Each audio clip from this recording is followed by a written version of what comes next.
नमस्कार मित्रों, मैं डॉक्टर दीपेश यादव।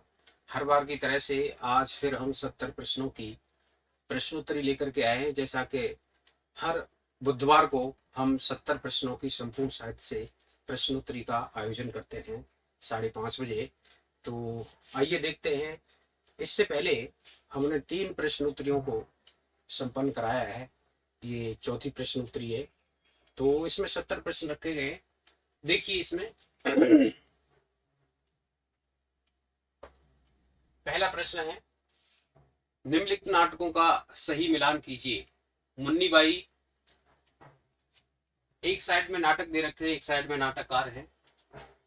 मुन्नी बाई नाटक है, कोणार्क नाटक है, हानूस नाटक है, पैरों तले की जमीन नाटक है। और नाटककार दे रखे हैं जगदीश चंद्र माथुर, भीष्म साहनी, विभू कुमार और मोहन राकेश। देखिए मुन्नी बाई जो नाटक है, मुन्नी बाई नाटक ये विभू कुमार का नाटक है।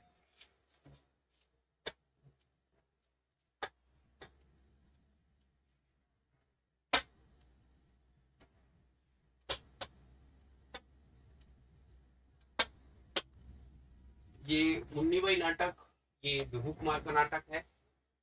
कोणार्क नाटक जैसा कि हम जानते हैं जगदीश चंद्र माथुर का कोणार्क, शारदिया, पहला राजा दशरथ नंदन, रघुकुल रीति जैसे नाटक जगदीश चंद्र माथुर के हैं। और जैसा कि हम जानते हैं हनुष भीष्म साहनी का नाटक है, आज के अतीत 2003 की इनकी आत्मकथा है। भीष्म साहनी बलराज साहनी के छोटे भाई थे। पैरों तले की जमीन जानते हैं हम, मोहन राकेश का नाटक है जो अधूरा नाटक है।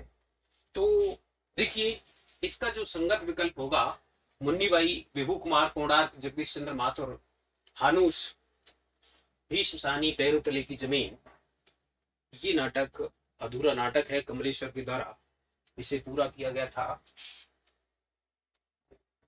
तो ये मोहन राकेश का नाटक है। तो देखिए ये तो कर लिए। देखिए हम मुन्नी बाई जो नाटक है, मुन्नी बाई नाटक ये विभू कुमार का है। और विभू कुमार का नाटक तालों में बंद प्रजातंत्र, यूपी हायर एजुकेशन एडवर्टाइजमेंट 50 वाले में प्रश्न आया था कि तालों में बंद प्रजातंत्र नाटक है किस लेखक का है। तो विभू कुमार के जो नाटक हैं उनकी अगर हम बात करें,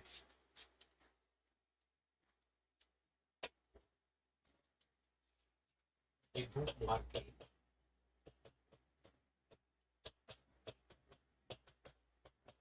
नाटक, देखिए विभू कुमार के नाटकों की अगर हम बात करें तो तालों को भाषित करो, तालों को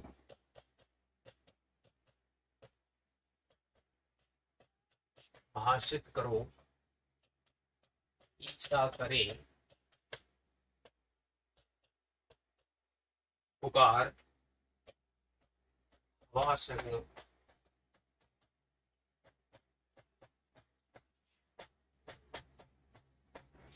हवा संग मुन्नी चली,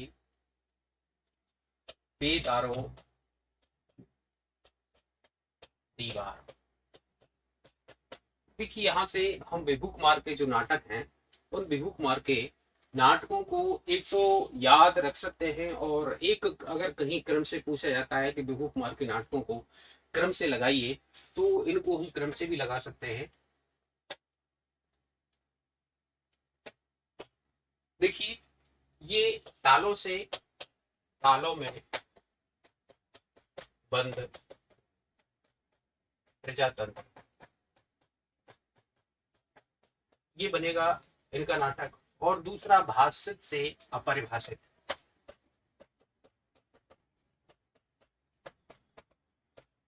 और ईसा करे पुकार से तीसरा इनका नाटक है कहे ईसा सुनो मूसा। और एक हवा से इनका जो नाटक है वो हवा से नाटक इनका बनेगा हवाओं का विद्रोह, हवाओं का विद्रोह। इसके बाद देखिए मुन्नी से बनेगा मुन्नी बाई,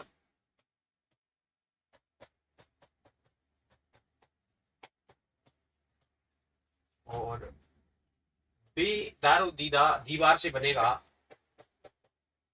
बेदरो बेदरो दीवार का एक घर बनाना चाहिए, एक घर बनाना चाहिए। तो देखिए ये इनके 6 नाटक हैं। विभू कुमार श्री लाल शुक्ल और हरिशंकर पारसाई की परंपरा में ये हास्य व्यंग के एक नाटककार हैं। तो इनका सबसे पहला जो नाटक है वो तालों में बंद प्रजातंत्र है, ये 1981 में प्रकाशित हुआ था। और अंतिम इनका जो नाटक है बेदरू दीवार का एक घर बनाना चाहिए, ये 2004 की कृति है। तो ये इनके जो नाटक है वो क्रम से है कि तालों में बंद तालों को भाषित करो, ईसा करे पुकार, हवा संग मुन्नी चली, बेदारो दीवार। तालों से तालों में बंद प्रजातंत्र, भाषित से अपरिभाषित, ईसा करे पुकार से कहे ईसा सुनो मूसा, इनका चर्चित नाटक है। हवा से हवाओं का विद्रोह, और मुन्नी से मुन्नी बाई बनेगा, जो एक वैश्य जीवन पर आधारित इनका नाटक है। बेदारो दीवार से बनेगा बेदरो दीवार का एक घर बनाना चाहिए। जैसा कि हम जानते हैं कि ये जो मुन्नी बाई है, मुन्नी बाई नाटक है विभू कुमार का, और मुन्नी मोबाइल एक चर्चित उपन्यास है प्रदीप सौरभ का। तो यहां से ये हम देख सकते हैं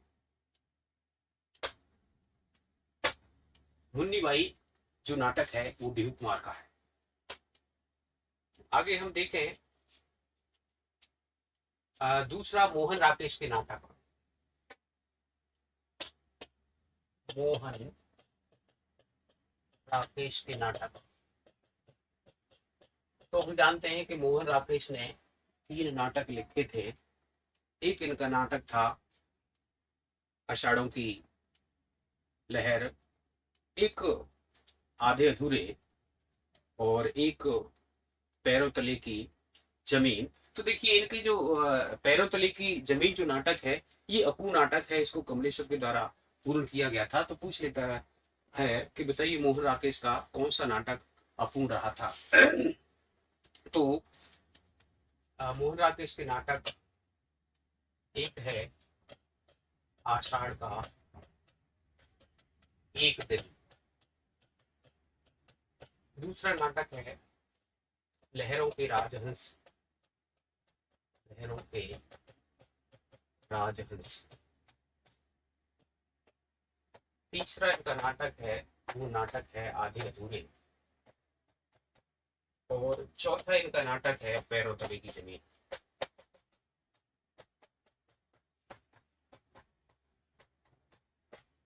देखिए आषाढ़ का एक दिन नाटक है, ये 1958 की कृति है, और लहरों के राजहंस 1963 की कृति है।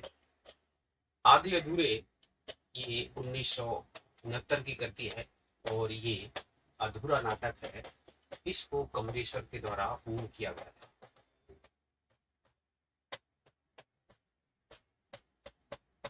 तो ये इनके नाटक है। इसमें आपसे पूछा था कि पैरों तले की जमीन मोहन राकेश का नाटक है। देखिए आगे अगर हम बात करें जो नाटक है, एक भीष्म साहनी के नाटक हैं। भीष्म साहनी के नाटकों को अगर हम देखें तो भीष्म साहनी के नाटक, भीष्म साहनी के नाटक, तो देखिए भीष्म साहनी के जो नाटक हैं, भीष्म साहनी का जो सबसे पहला नाटक था वह हानुष नाटक था, और हानुष नाटक इन्होंने लिखा था, इनके भाई बलराज साहनी थे, बलराज साहनी को दिया था इन्होंने पढ़ने के लिए। तो बलराज साहनी की जो प्रतिक्रिया थी वह आशाजनक नहीं थी, उससे भीष्म साहनी काफी हतोत्साहित हो गए थे, और ये चेकोस्लोवाकिया की एक किसी ताला बनाने वाले के जीवन पर केंद्रित है, जिसने एक घड़ी बनाई थी जो प्राग की एक नगर पालिका के किसी गिरजे पर टांग दी गई थी। और उसमें जो वहां का राजा था, उस राजा ने उस उस घड़ी बनाने वाले के आंखों को फोड़ दिया था।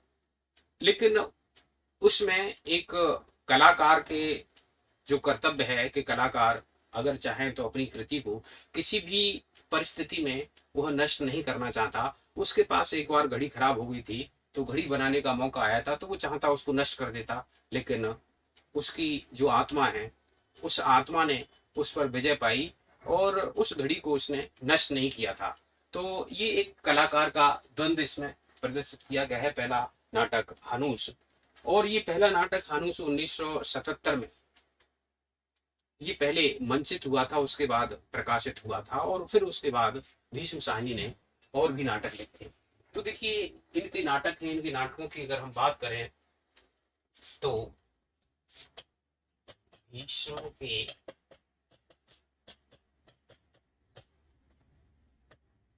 नाटक लख्यो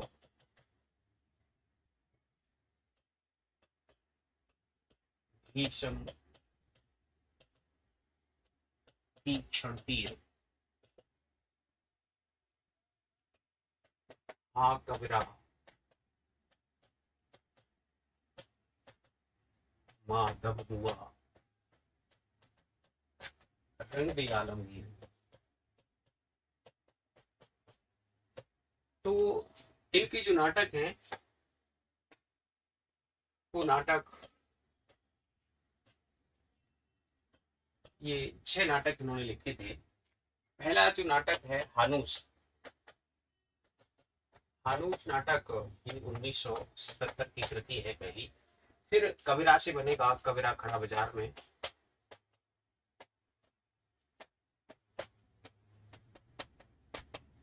खड़ा बाजार में। और फिर माधव से माधवी नाटक है इनका, और उसके बाद मुआ से बनेगा मुआवजा, और रंग दे बसंती,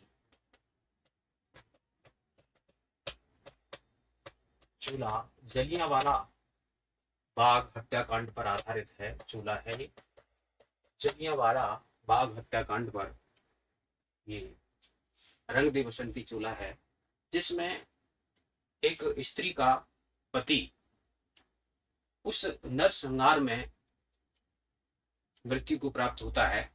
तो उसकी जो पत्नी है, वह पत्नी शोक नहीं मनाती, वह कहती है कि मेरा पति एक देश के लिए उसने कुर्बानी दे दी है। तो ये उसका विषय है रंग दे बसंती चूल्हा। और ये अंतिम इनका नाटक है आलमगीर। आलमगीर ये 1999 की कृति है इनकी। तो ये इनके नाटक है क्रम से हानूस, भीष्म के नाटक लख्यो भीष्म तीक्ष्ण तीर, ज्यों भीष्म तीक्ष्ण तीर, हाँ कबरा, माधव हुआ, रंग दे आलमगीर। तो यहाँ से हा से हानू समझिए, कबीरा से समझिए कबीरा खड़ा बाजार में, माधव से समझिए माधवी, और मुआ से मुआवजा, रंग दे से रंग दे बसंती चूल्हा, और आलमगीर से आलमगीर। और ये आलमगीर ये औरंगजेब के जीवन पर केंद्रित है। मध्यकालीन समाज संस्कृति का और राजनीति का इसमें वर्णन किया गया है आलमगीर में। तो यहाँ से आपसे पूछा था कि हानूस नाटक किसका है, तो हमें पता है हानूस नाटक ये भीष्म साहनी का नाटक है। और भीष्म साहनी की एक बड़ी प्रसिद्ध आत्मकथा है आज का अतीत, जिसका प्रकाशन, इनकी आत्मकथा है आत्मकथा आज का अतीत, और प्रकाशन वर्ष है इसका 2003।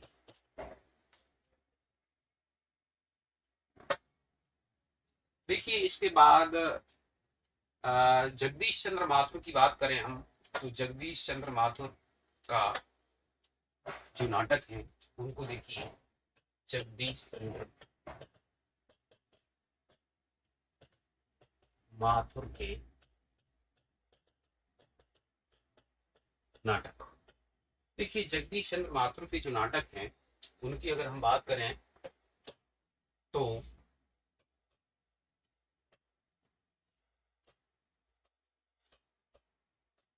कौशल्या के पति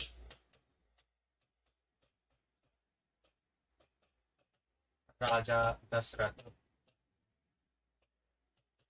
रघुवंशी थे। तो देखिए ये भी इनके नाटक कई बार क्रम से पूछ लिए जाते हैं कि जगदीश चंद्र माथुर के नाटकों को क्रम से लगाइए, और कई बार ये स्तंभों में दे करके पूछ लिया जाता है। तो इनके जो नाटक हैं उनकी हम बात करें, ये कौन से, तो कोणार्क बनेगा, पहला नाटक इनका कोणार्क था। और सासे आप मानिए शारदीय नाटक बनेगा, सासे शारदीय। और राजा से पहला राजा, और दशरथ से दशरथ नंदन, और रघुवंशी से रघुकुल रीति।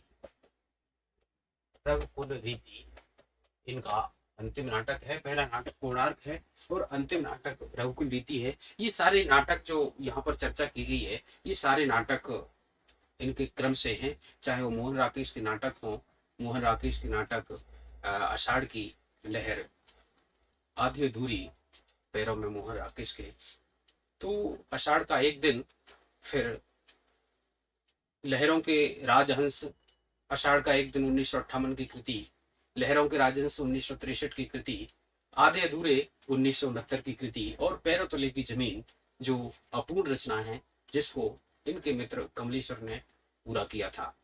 इसी प्रकार से हमने जगदीश चंद्र माथुर के जो नाटक हैं, कौशल्या के पति राजा दशरथ रघुवंशी थे, तो कोसे कोणार्क, और से शारदिया, और राजा से पहला राजा, दशरथ से दशरथ नंदन, रघुवंशी से रघुकुल रीति, ये इनके क्रम से नाटक हैं और ये बार बार परीक्षा में पूछे जाते रहे हैं।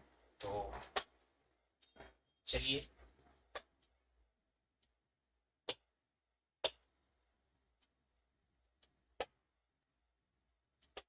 तो इसमें देखिए, ये हमने देख लिया मुन्नी बाई, विभू कुमार, कोणार्क, जगदीश चंद्र माथुर, हनुष भीष्म साहनी, और पैरों तले की जमीन, मोहन राकेश। तो इसका सही विकल्प होना चाहिए 3, 1, 2, 4।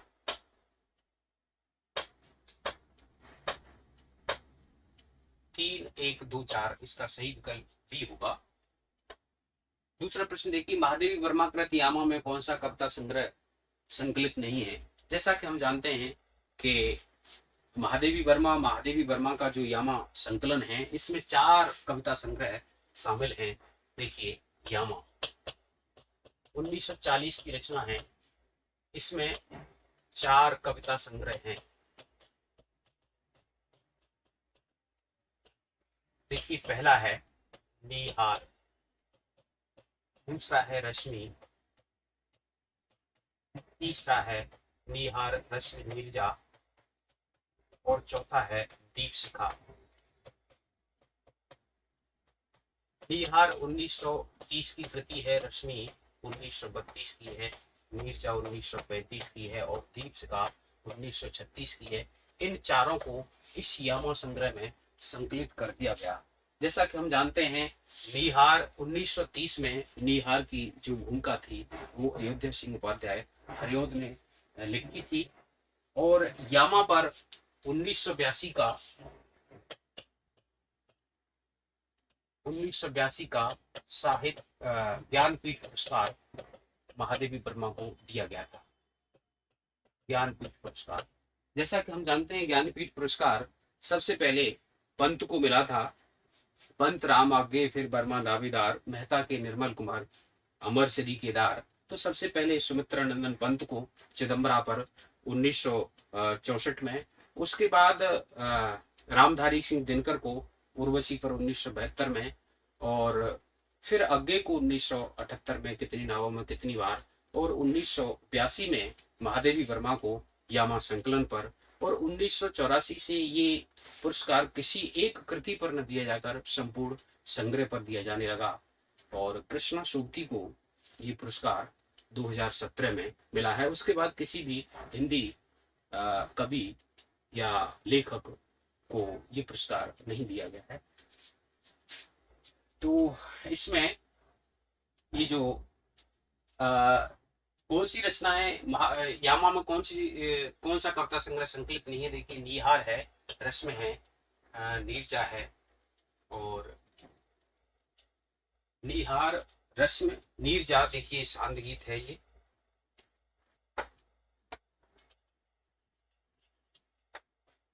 ये शांत गीत है, शांत गीत ये 1936 की रचना है। तो इसमें ये दीपशिखा नहीं है, निहार, रश्मि, नीरजा और शांत गीत ये इसमें संकलित हैं और दीपशिखा ये 1942 का इनका संकलन है और एक सप्त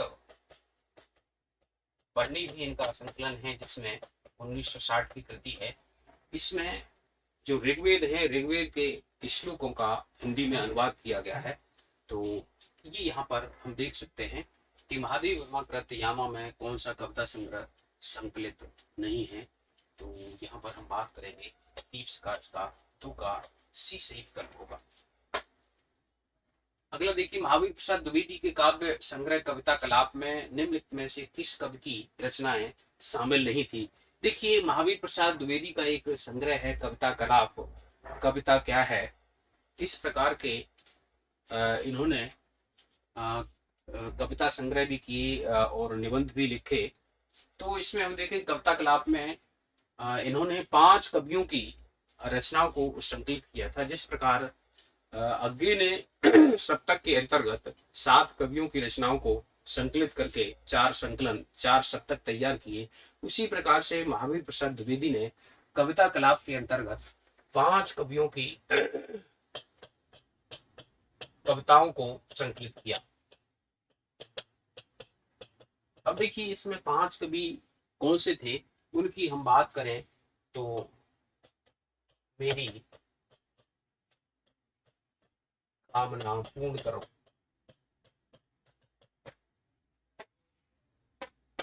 यहाँ से देखिए, एक तो मई से मैथिली शरण गुप्त, इनको अपना गुरु मानते थे और का से कामता प्रसाद गुरु।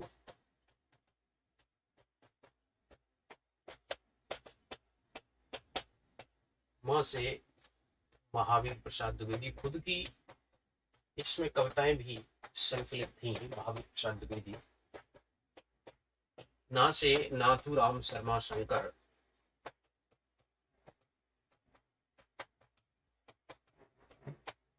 और पूर्व से राय देवी प्रसाद पूर्व।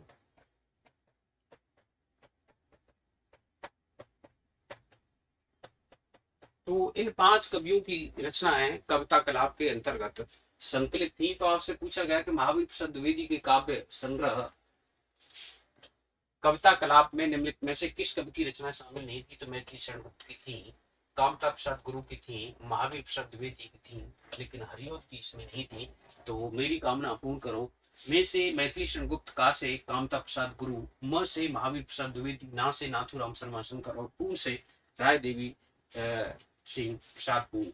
तो इसमें 3 का सही विकल्प ही होगा। नेक्स्ट देखिए, पंत ने अपनी किस कृति को दुध महाप्रयास कहा था। देखिए, जो पंत हैं, पंत ने अपनी जो इनकी कुछ छायावादी रचनाएं थी, कुछ प्रगतिवादी रचनाएं थी और प्रगतिवादी रचनाओं के बाद में इन्होंने अंतश्चेतनावादी काव्य की रचना की और अंतश्चेतनावादी या फिर हम कहें कि अरविंद दर्शन से प्रभावित, और फिर बाद में इन्होंने नव मानवतावादी काव्य की रचना की। तो इनका जो काव्य है वह 4 सोपानों में विभक्त है। तो यहाँ पर प्रश्न ये यूपी हायर एजुकेशन एडवर्टाइजमेंट 50 में पूछा गया था कि बताइए पंत की किस कृति को उन्होंने अपना दुध महाप्रयास कहा है। तो इसका सही विकल्प होगा वीणा। वीणा को इन्होंने दुध महाप्रयास कहा है। तो इनकी जो छायावादी कृतियां हैं, छायावादी कृति, छायावादी कृतियों के अंतर्गत देखिए सबसे पहले आता है उच्छ्वास, फिर आता है ग्रंथि, फिर आता है वीणा, फिर आता है पल्लव, और फिर आता है गुंजन। उग्र वीणा की पहली गूंज यानी उच्छ्वास, ग्रंथि, वीणा, पल्लव और गुंजन। यदि आपसे पूछा जाए कि बताइए सुमित्रानंदन पंत का प्रथम छायावादी कविता कौन सी है, तो प्रथम छायावादी कविता है इनकी उच्छ्वास। और उच्छ्वास का जो प्रकाशन है ये 1920 में हुआ था। उच्छ्वास का प्रकाशन 1920 की कृति है। तो सबसे पहली छायावादी कृति उच्छ्वास है, और उसके बाद जो दूसरी कृति है ग्रंथि है, और उसके बाद में वीणा, और फिर पल्लव और गुंजन। तो इसमें ये 1927 की रचना है, और पल्लव 1928 की रचना है, गुंजन इनकी 1932 की रचना है, और अगर हम वीणा की बात करें तो वीणा 1927 की रचना है।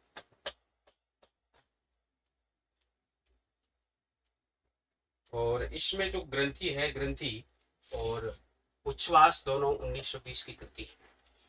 तो इस प्रकार से ये छायावादी कृति है। उच्छ्वास, ग्रंथि, वीणा, पल्लव और गुंजन। उच्छ्वास 1920, उच्छ्वास और ग्रंथि दोनों का प्रकाशन वर्ष 1920 है।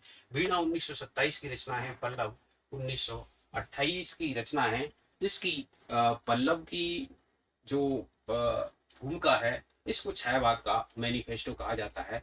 इसमें कविता पर, छंद पर, भाषा पर सुमित्रानंदन पंत ने अपने विचार प्रकट किए हैं। और गुंजन अंतिम छायावादी संग्रह। तो उस प्रकार से, इसी प्रकार से इन्होंने प्रगतिवाद में युगांत, युगवाणी और ग्राम्या, यानी 1936 में युगांत आ जाता है, युगांत, युगवाणी और ग्राम्या जैसी रचनाएं की। फिर इसके बाद में इन्होंने अरविंद दर्शन से प्रभावित या अंतश्चेतनावादी रचनाएं की। और फिर इन्होंने यानी अंतश्चेतनावादी जो रचना है वो स्वर्ण किरण, स्वर्ण धूलि जैसी रचनाएं की। और फिर उसके बाद में चिदम्बरा, लोकायतन, ये रचनाएं इनकी नव मानवतावादी रचना है। तो इसमें पंत ने अपनी जो कृति वीणा थी, वीणा को द्विध महाप्रयास कहा था। तो 4 का सही विकल्प सी होगा, सी विकल्प होगा इसका। आगे देखिए, निम्नलिखित में से कौन सा कवि राष्ट्रीय सांस्कृतिक धारा का कवि नहीं है।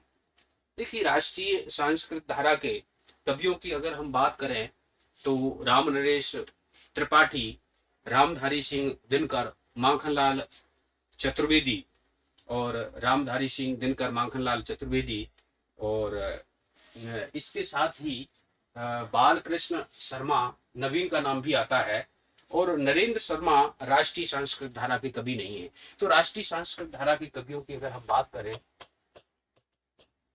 राष्ट्रीय सांस्कृतिक धारा के कवि, तो राम नरेश त्रिपाठी,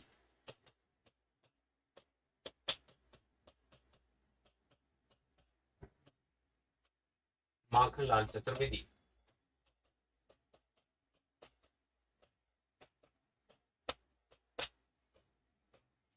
रामधारी सिंह दिनकर, रामधारी सिंह दिनकर, इनको उर्वशी पर ज्ञानपीठ पुरस्कार प्रदान किया गया था। ये अपने को डिप्टी राष्ट्र कवि कहते थे। राष्ट्र कवि के रूप में मैथिली शरण गुप्त को जाना जाता है, और रामधारी सिंह दिनकर को डिप्टी राष्ट्र कवि के नाम से जाना जाता है। आग और राग का कवि भी इनको कहा जाता है। और इसके बाद सुभद्रा कुमारी चौहान, सुभद्रा कुमारी चौहान, और बाल कृष्ण शर्मा नवीन, बाल कृष्ण शर्मा नवीन। तो ये राष्ट्रीय सांस्कृतिक काव्यधारा के कवि हैं। राम नरेश त्रिपाठी, माखन लाल चतुर्वेदी, रामधारी सिंह दिनकर, सुभद्रा कुमारी चौहान और बाल कृष्ण शर्मा नवीन ये राष्ट्रीय सांस्कृतिक काव्यधारा के कवि हैं। तो इसमें नरेंद्र शर्मा राष्ट्रीय सांस्कृतिक काव्यधारा के कवि नहीं है। इसमें एक हलावाद करके जो प्रेम और मासल के जो गीत हैं, जो कविता हैं, वो करने वाले हलावाद के हरवंश राय बच्चन थे। तो इसमें 5 का सही विकल्प सी होगा। किस साहित्यता लेखक के काल विभाजन में कवियों के नाम का सर्वाधिक उपयोग किया गया है? देखिए, हम जानते हैं कि मिश्र बंधुओं ने मिश्र बंधु विनोद नाम से, मिश्र बंधु विनोद नाम से हिंदी साहित्य का इतिहास ग्रंथ लिखा, और जिसके 2 भाग थे। पहला भाग था वो 1913 में प्रकाशित हुआ था, और अंतिम 3 भाग थे वह 1934 में प्रकाशित हुए थे। 2 भागों में, 1913 में और 1934 ईस्वी में। इसमें कुल कवियों की संख्या 4591 है, यानी लगभग 5000 कवि हैं, लगभग 5000 कवि हैं। और इसमें जैसा कि आचार्य रामचंद्र शुक्ल ने हिंदी साहित्य का इतिहास 1929 में लिखा था। सबसे पहला हिंदी साहित्य का इतिहास गार्सद तासी ने लिखा था 1883 में। इस्टवार द ला लिटरेचर एंदुई ए हिंदुस्तानी 1839 और 1847 2 भागों में था। फिर उसके बाद में शिव सिंह सेंगर ने 1883 में लिखा था शिव सिंह सरोज। फिर उसके बाद 1888 में ग्रियर्सन ने लिखा था the modern vernacular literature of Hindustan. इसके बाद में मिश्र बंधुओं ने लिखा था मिश्र बंधु विनोद, जो 2 भागों में था। इसका प्रथम भाग 1913 ईस्वी में प्रकाशित हुआ था, और अंतिम 3 भाग 1934 ईस्वी में प्रकाशित हुए थे, जिसमें सबसे ज्यादा कवि 4591 थे। इस मिश्र बंधु विनोद को शुक्ल जी ने बड़ा भारी वृत्त संग्रह कहा है, और उन्होंने स्वयं स्वीकार किया है कि इसमें से कवियों के परिचय मैंने प्राय मिश्र बंधु विनोद से ही लिए हैं। तो इसमें एक प्रकार से देखें, ये कवियों का सबसे बड़ा वृत्त संग्रह है मिश्र बंधुओं का, मिश्र बंधु विनोद। तो इसमें 6 का सही विकल्प भी होगा। शिव सिंह सेंगर ने हिंदी कवियों का वृत्त संग्रह किस वर्ष में प्रस्तुत किया? देखिए, वृत्त संग्रह शब्द आचार्य रामचंद्र शुक्ल ने शिव सिंह सेंगर कृत शिव सिंह सरोज के लिए भी किया था। तो शिव सिंह सेंगर ने शिव सिंह सरोज नामक इतिहास ग्रंथ की रचना की थी, और इसका प्रकाशन वर्ष 1823 ईस्वी 83 ईस्वी है। तो इसका सही विकल्प होगा 4 का भी। और जैसा कि हम जानते हैं कि शिव सिंह सेंगर ने हिंदी का प्रथम कवि पुष्य या पुण्य कवि को माना है। तो 7 का सही विकल्प भी। भरतेश्वर बाहुबली रास किसकी रचना है? ये सारभद्र सूरी की रचना है, और गणपति चंद्रगुप्त ने सारभद्र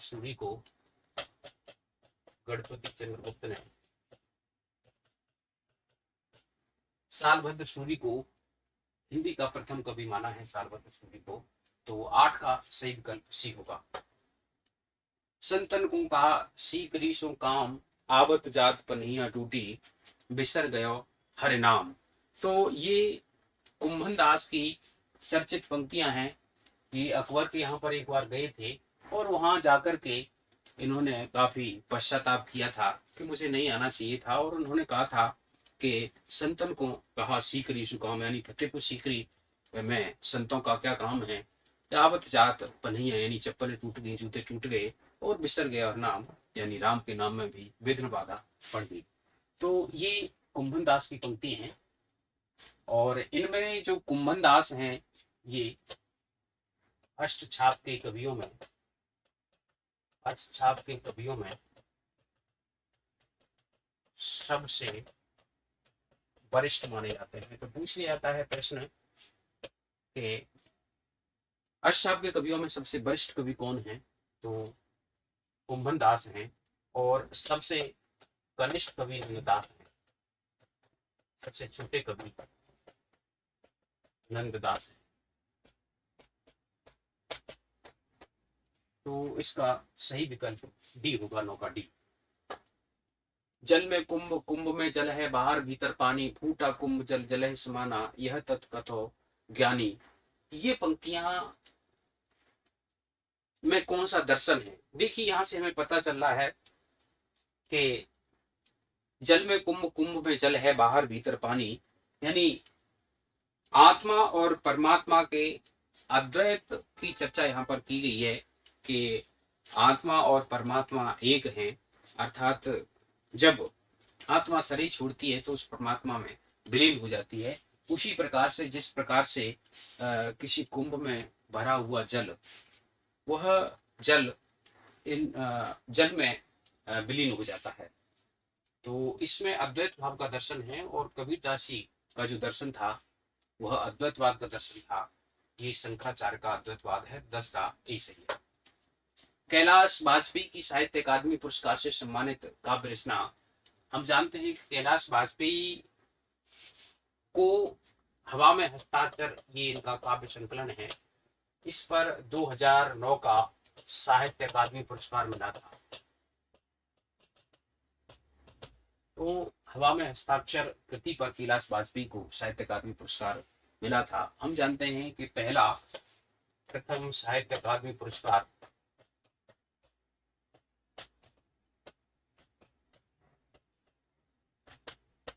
माखनलाल चतुर्वेदी को, माखनलाल चतुर्वेदी को हिम तरंगिणी पर 1955 में प्रदान किया गया था। तो प्रथम 1955 में, और उसके बाद वासुदेव शरण अग्रवाल को 1956 में, फिर आचार्य नरेंद्र देव को 1957 में, और फिर राहुल सांक्रात्यायन को 1958 में, और फिर दिनकर को 1959 में, फिर पंत को 1960 में, और फिर उसके बाद भगवती चरण वर्मा को 1961 में। 1962 में साहित्य अकादमी पुरस्कार प्रदान नहीं किया गया था। फिर 1963 में 1962 की अमृत राय की कृति प्रेमचंद की जो जीवनी थी कलम का सिपाही, उस पर 1963 में साहित्य अकादमी पुरस्कार प्रदान किया गया था। तो ये देखिए प्रथम साहित्य अकादमी पुरस्कार माखनलाल चतुर्वेदी को ही पूछ लिया जाता है। और अभी जो साहित्य अकादमी पुरस्कार है 2021 का जो साहित्य अकादमी पुरस्कार है वह रामदर्श मिश्र को प्रदान किया गया है। तो सम्राट अशोक नाटक है उनका। प्रपद्यवाद का एक अन्य नाम क्या है? प्रपद्यवाद या नकेलवाद। ये देखिए 1956 में प्रपद्यवाद या फिर कहें नकेलवाद की स्थापना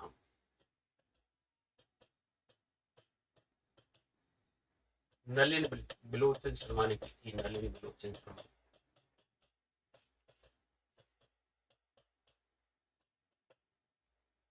ये देखिए जो शतक थे, जो प्रयोगवादी काव्य था, प्रयोगवादी काव्य 1943 ईस्वी से प्रयोगवादी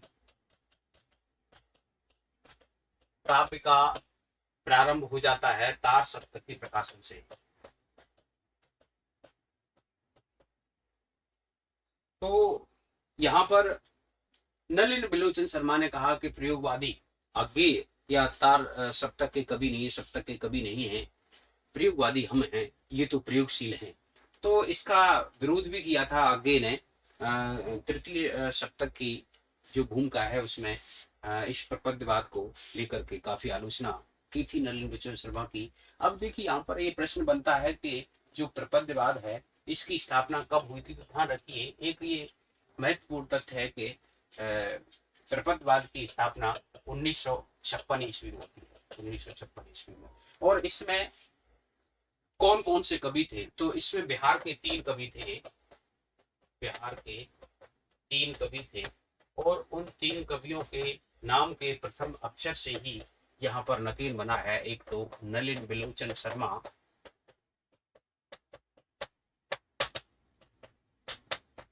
और दूसरा केसरी कुमार और तीसरा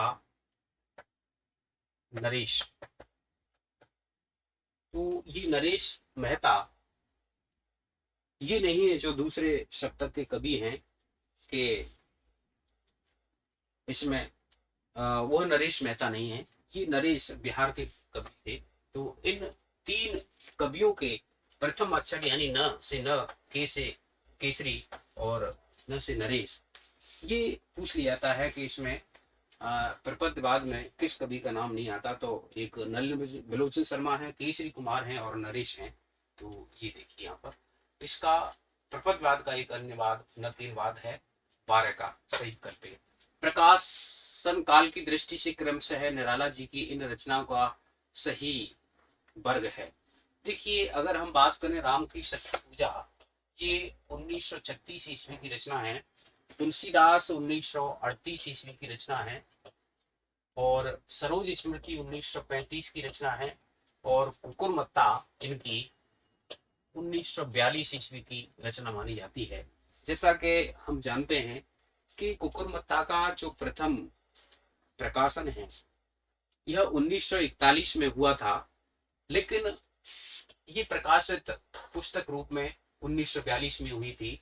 तो अगर इस क्रम से हम देखते हैं और सरोज स्मृति निराला का प्रथम, ये हिंदी का प्रथम विरह गीत माना जाता है। सरोज स्मृति 1935 की रचना है। तो सबसे पहले सरोज स्मृति, फिर राम की शक्ति पूजा, फिर तुलसीदास, फिर कुकुरमुत्ता, ये 13 का सही विकल्प भी होगा।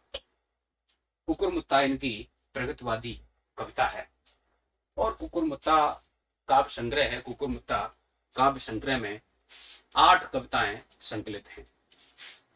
पंडित शांतिप्रिय द्विवेदी की कृति ज्योति विहग की अगर हम बात करें तो ज्योति विहग किस कवि के काव्य आलोचना से संबंधित है, तो देखिए ज्योति विहग ये सुमित्रा नंदन पंत की काव्य आलोचना से संबंधित चर्चित कृति है शांति प्रिय द्विवेदी की।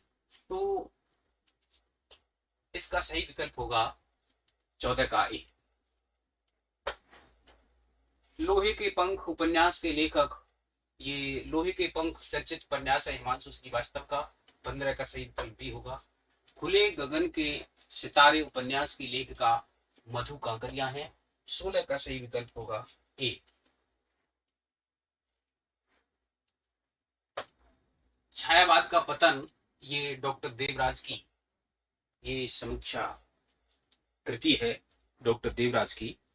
तो इसका सही विकल्प होगा 17 का ये मनोवैज्ञानिक आलोचक हैं। कौन सी कृति मेहरुनिसा परवेज की है? देखिए मेहरुनिसा परवेज की जो कृति है ये फाल्गुनी है, इनका 18 का ए सही है। निम्नलिखित निबंध संग्रहों को उनके लेखों के साथ सम्मिलित कीजिए। युग संधियों पर वाद विवाद संवाद, देखिए वाद विवाद संवाद ये चर्चित कृति है नामवर सिंह की। विराम चिन्ह, ये विराम चिन्ह रामविलास शर्मा का निबंध संग्रह है और युग संधियों पर ये अज्ञे का है और शब्दता धर्मवीर भारती का है। तो इसका युग संधियों 3 और 1 4 2, 3 1 4 2 सही विकल्प डी होगा। देखिए मार्क्सवाद सिखाता है कि हर चीज पर डाउट करो, तो मैं मार्क्स को भी आलोचनात्मक नजरिए से देखता हूँ। मैं यह नहीं मानता कि मार्क्स कोई गलती नहीं कर सकता। यह कथन किसका है? देखिए यहाँ पर, ये देखिए मार्क्सवादी आलोचक इसमें दो ही हैं, एक तो रामविलास शर्मा है और एक मुक्तिबोध है। तो मैं यह नहीं मानता कि मार्क्स कोई गलती नहीं कर सकता, तो मैं मार्क्स को भी आलोचनात्मक नजरिए से देखता हूँ। वैसे तो हम जानते हैं कि ये चर्चित कथन रामविलास शर्मा का है। रामविलास शर्मा प्रगतिवाद के विरोधा है और इन्होंने लगभग 112 के आसपास पुस्तकों की इन्होंने रचना की है। मार्क्सवाद के क्षेत्र में इन्होंने एक मील का पत्थर कह सकते हैं। तो देखिए मुक्तबोध ने बहुत ज्यादा नहीं लिखा है। मुक्तबोध का जो अंधेरे में कविता संग्रह है वह इन्होंने लिखा था। तो ये जो बात है ये रामविलास शर्मा के द्वारा कही गई है। तो 20 का सही विकल्प सी होगा। विकास का अवसान समीप था, गगन था कुछ लोहित हो चला, तर शिखा पर थी अब राजती कमलनी, कुल वल्लभ की प्रभा। ये प्रवास, प्री प्रवास की ये चर्चित पंक्तियां हैं। प्री प्रवास ये कृष्ण के मथुरा गमन तथा ऊपी नगर यशोदा के द्वारा योग के अनुभव का इसमें वर्णन है। प्री प्रवास 1914 की ये कृति है और हिंदी का ये प्रथम हिंदी खड़ी बोली का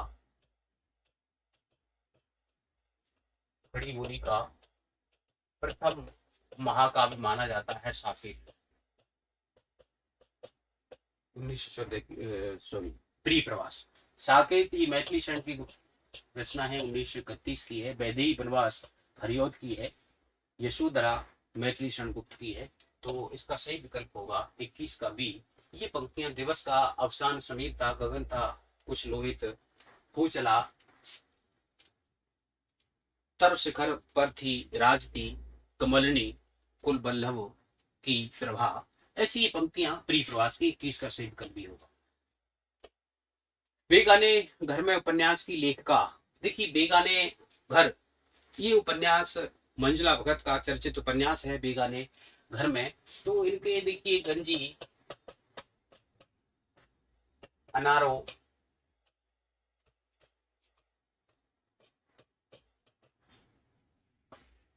बेगाने घर में,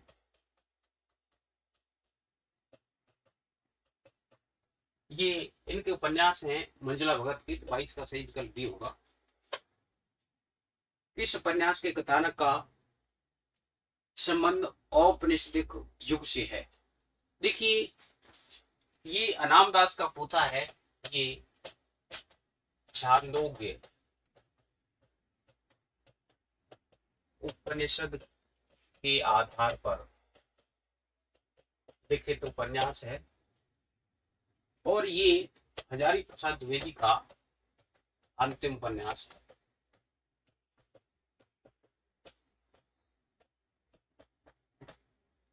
इसका दूसरा नाम अर्थ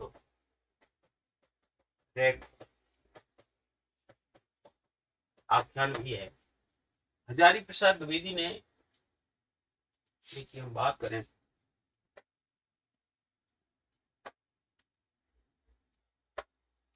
हजारी प्रसाद द्विवेदी ने 4 उपन्यास लिखे।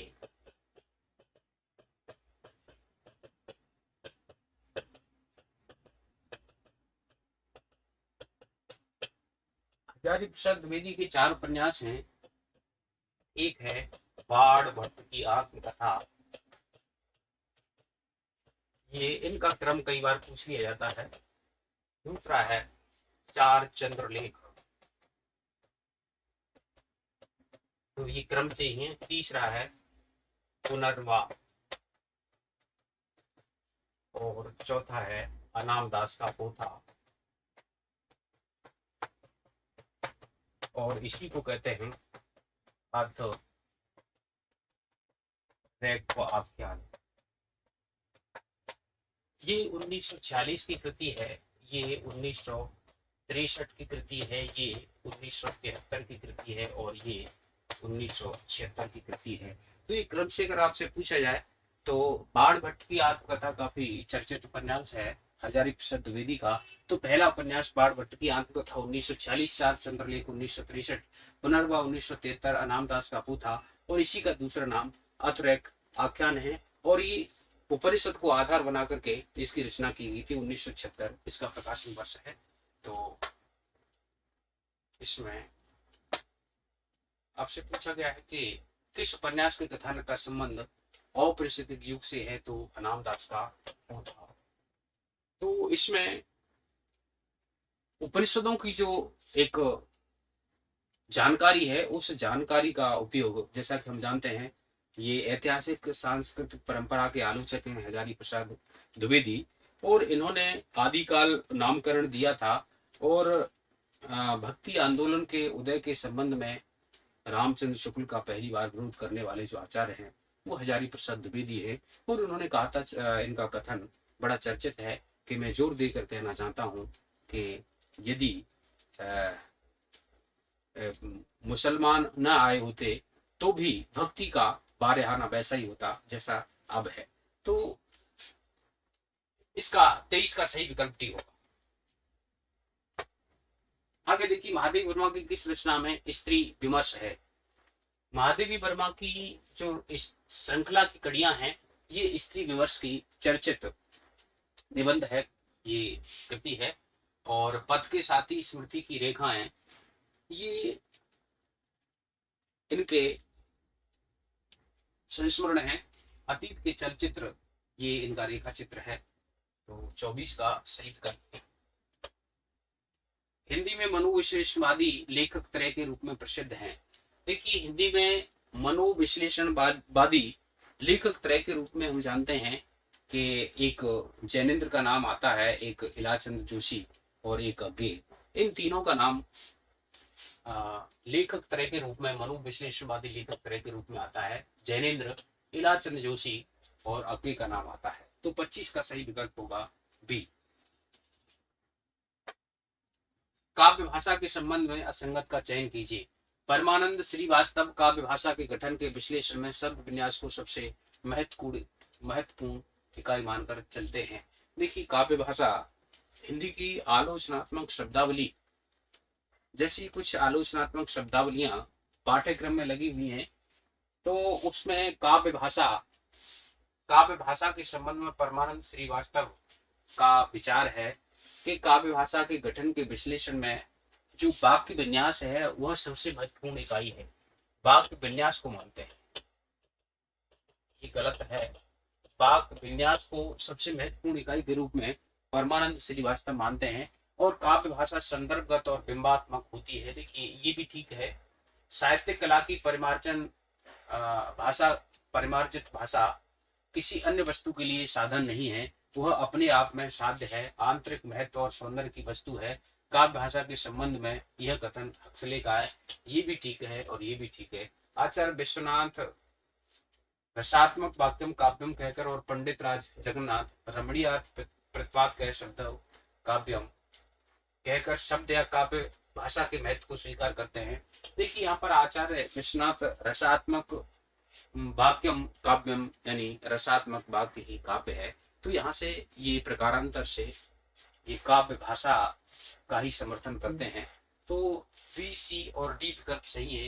ए विकल्प गलत है। तो 26 का जो असंगत विकल्प होगा, गलत विकल्प होगा, वह 26 का ए होगा। निम्नलिखित में से कौन बिंबवादी आलोचक नहीं है। देखिए, इनमें से बिंबवादी आलोचक कौन नहीं है, तो इनकी हम बात करें कि बिंबवादी आलोचक हैं। बिंबवादी आलोचक, देखिए इसको देखें, बिंबवादी आलोचक।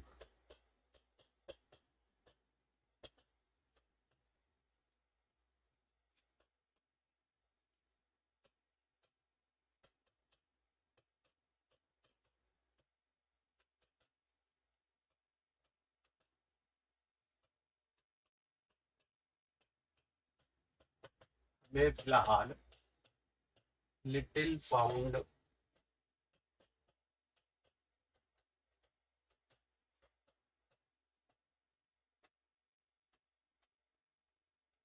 खर्च करके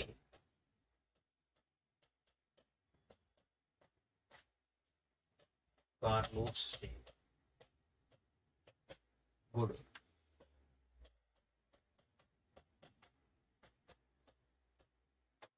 मंगाना चाहिए और सीडी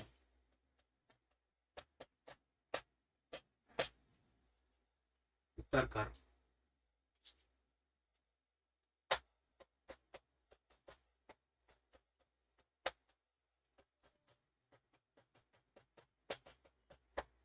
लॉरेंस का आलिंगन करना चाहिए। तो यहाँ से देखिए, ये जो वाक्य है, इस वाक्य से हम जो पाश्चात्य बिंबवादी आलोचक हैं, उन बिंबवादी आलोचकों को हम पता कर सकते हैं। देखिए, बिंबवाद के जो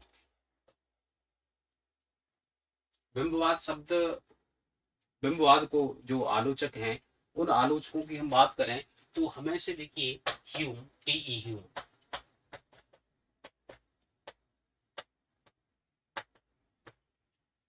और फिलहाल से बनेगा फ्लिंट,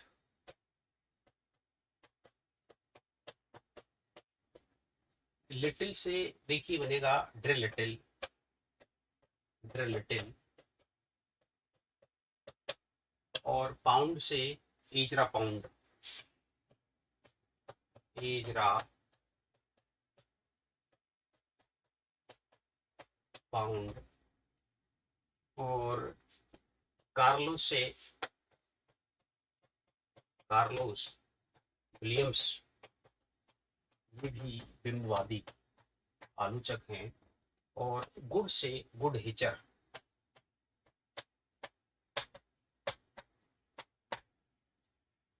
और सीडी, सीडी से बनेगा सीडी लेविस,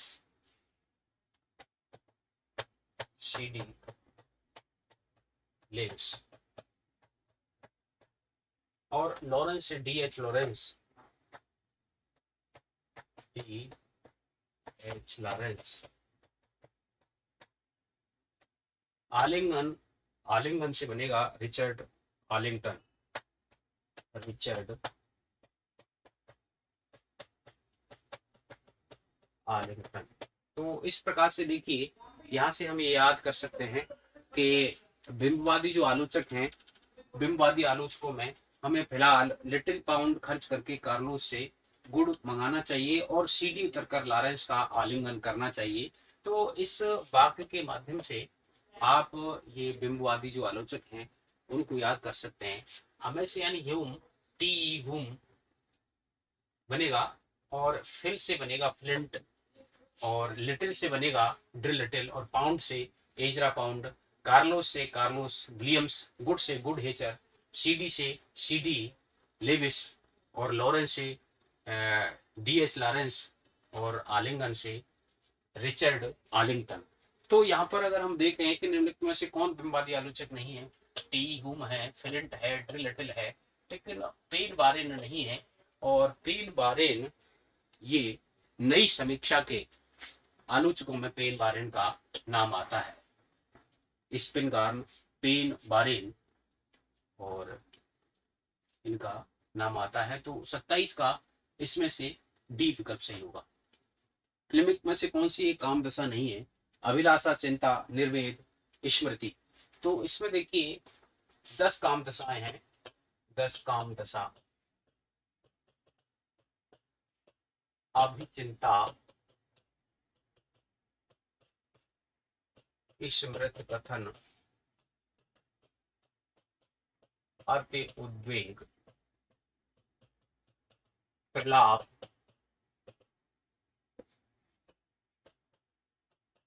उन्माद, व्याधि,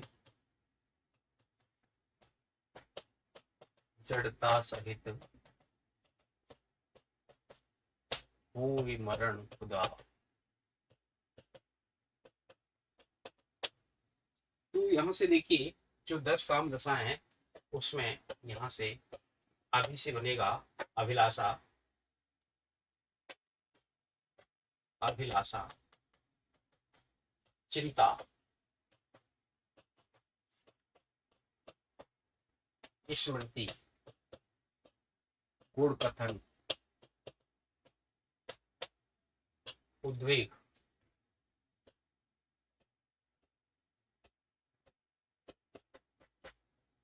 प्रलाप,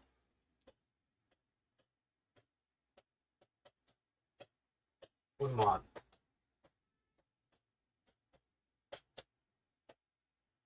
व्याध, जड़ता और मरण। ये देखिए यहाँ पर ये काम दशा है वियोग की, अभिलाषा है, चिंता है, स्मृति है, लेकिन निर्वेद नहीं है। निर्वेद संचारी भाव है और एक स्थायी भाव है। तो ध्यान रखना, ये जो निर्वेद है, निर्वेद स्थायी भावों के अंतर्गत भी आता है और ये निर्वेद संचारी भाव में भी आता है। तो निर्वेद एक ऐसा भाव है जो संचारी भावों के अंतर्गत भी आता है और शांत रस का ये स्थायी भाव भी है निर्वेद। तो इसका जो सही विकल्प होगा 28 का सी होगा। चंद्रधर शर्मा गुलेरी की चर्चित कहानी उसने कहा था किस पत्रिका में प्रकाशित हुई थी।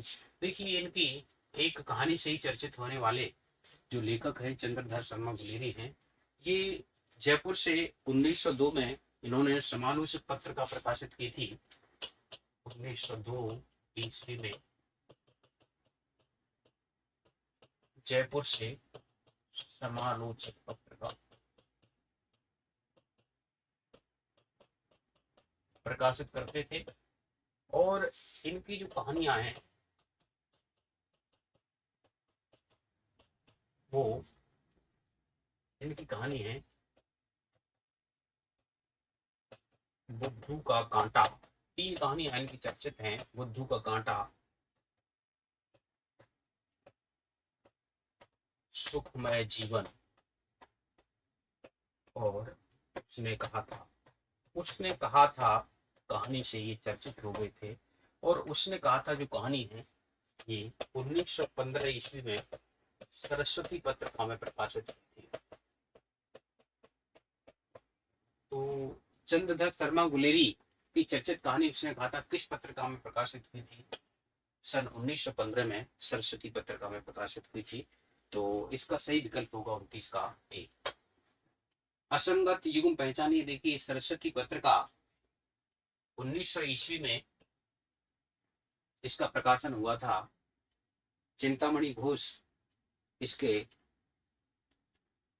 प्रकाशक थे और श्याम सुंदर दास आदि इसके संपादक रहे थे। और 1903 से 1920 ईस्वी तक महावीर प्रसाद द्विवेदी ने इसका संपादन कार्य ले लिया था। ब्राह्मण पत्रिका, सरस्वती पत्रिका, तो इसके प्रथम संपादक की बात करें श्याम सुंदर दास को माना जाता है। राधा कृष्ण दास भी थे, कार्तिक प्रसाद खत्री भी जुड़े हुए थे, लेकिन जो सबसे ज्यादा 1903 से लेकर के 1920 तक महावीर प्रसाद द्विवेदी इसके संपादक रहे थे। और ये सरस्वती पत्रिका महावीर प्रसाद द्विवेदी के हाथों में आकर के पत्रिका के इतिहास में एक मील का पत्थर साबित हुआ। और सरस्वती पत्रिका ने भाषा के संबंध में एक बीड़ा उठाया था और गद्य पद्य की भाषा एक करने पर, जैसा कि हम जानते हैं महावीर प्रसाद द्विवेदी नैतिकवाद, आदर्शवाद से प्रेरित थे और इन्होंने श्रृंगारपरक रचनाओं को सरस्वती पत्रिका में स्थान नहीं देते थे। जूही की कली को सरस्वती पत्रिका में प्रकाशित करने से महावीर प्रसाद द्विवेदी ने मना कर दिया था। और महावीर प्रसाद द्विवेदी को मैथिली शरण गुप्त को राष्ट्रकवि बनाने में एक बहुत बड़ा हाथ था। तो इनकी ये व्यवस्थापक अधिक थे, इन्होंने लिखा जैसा ठीक लिखा। तो हालांकि आचार्य रामचंद्र शुक्ल ने महावीर प्रसाद द्विवेदी के निबंधों को बातों का संग्रह कहा है, लेकिन जिस प्रकार की जिम्मेदारी महावीर प्रसाद द्विवेदी पर थी, रेलवे में कार्यरत थे, उस प्रकार से जिस प्रकार का इन्होंने संपादक के रूप में और एक व्यवस्थापक के रूप में जो कार्य किया और कवियों और लेखकों को एक अनुशासन के अंतर्गत लेखन करने के लिए प्रेरित किया और भाषा का एक जो रूप है वह स्थिर करने में जो योगदान है सरस्वती पत्र का और महावीर प्रसाद द्विवेदी का अविस्मरणीय रहेगा। तो 1903 से 1920 तक महावीर प्रसाद द्विवेदी ने इसका संपादन किया था और साथ ही ऐसा बताया जाता है कि महावीर प्रसाद द्विवेदी ने किसी भी दिन जब तक संपादक रहे सरस्वती पत्र का वो एक दिन के लिए भी कभी बंद नहीं होने दिया। ये 6 महीने का मैटर पहले ही ये इकट्ठा करके रखते थे कि अगर मैं 6 महीने बीमार भी पड़ जाऊं तो भी सरस्वती पत्रिका को रुकने नहीं दूंगा। तो ये 1900 ये ठीक है। ब्राह्मण पत्रिका ये 1883 ईस्वी में कानपुर से प्रताप नारायण मिश्र के द्वारा